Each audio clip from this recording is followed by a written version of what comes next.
Wattuna leiriba ojah sing Hapchinduna education sector asi Henna Phagatnaba akanba maong Hotnari haina education minister Thounaojam Basantakumar phongdorakkli.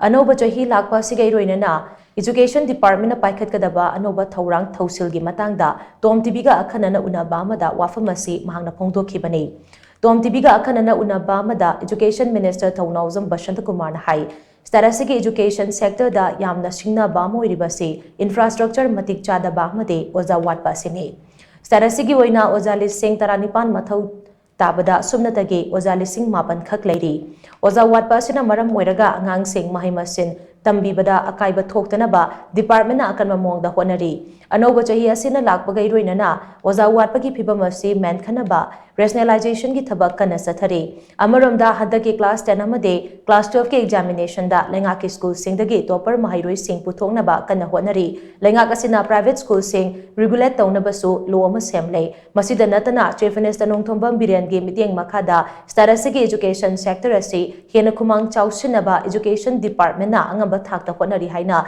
education minister na makhatana phongdokhi. Main challenge the infrastructure go ojah Awatpa sinaba ojah Awatpa sing hapna Hotnari akoi hujik ojah lising trimpan le do ojah lising mapan khak le aduna manage tori but hujik akoi exercise am tori athu matam da akoi gi rationalization hai tare ojah hena leba mafam de ojah lokthoga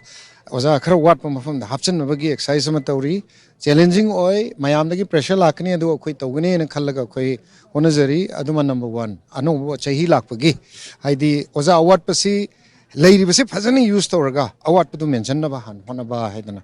adagi di ate akoi gi achievements mayam lere topper mayam thokpa handak chahi topper puthokna honari class 10 gi exam di topper lere roi 12 ta torani msiama phaba akoi gi education department initiate tawjabani aduga private schools ki regulate tawna ain seme aduna akoi tawhum thokpa policy matter adagi normal administrative loina ma akoi college students ing moi election tawge akoi law and order si yenga tawsi ab moi tawidi adre have akoi tawbi kan da hujiksu ama college amani da irang khathoi adu control tawna akoi tawjare aduna yari gai student ki welfare idamakta akoi yam kanna akoi government under the leadership of Sri N Biren Singh honorable chief minister akoi kan honajari hene me am thamjage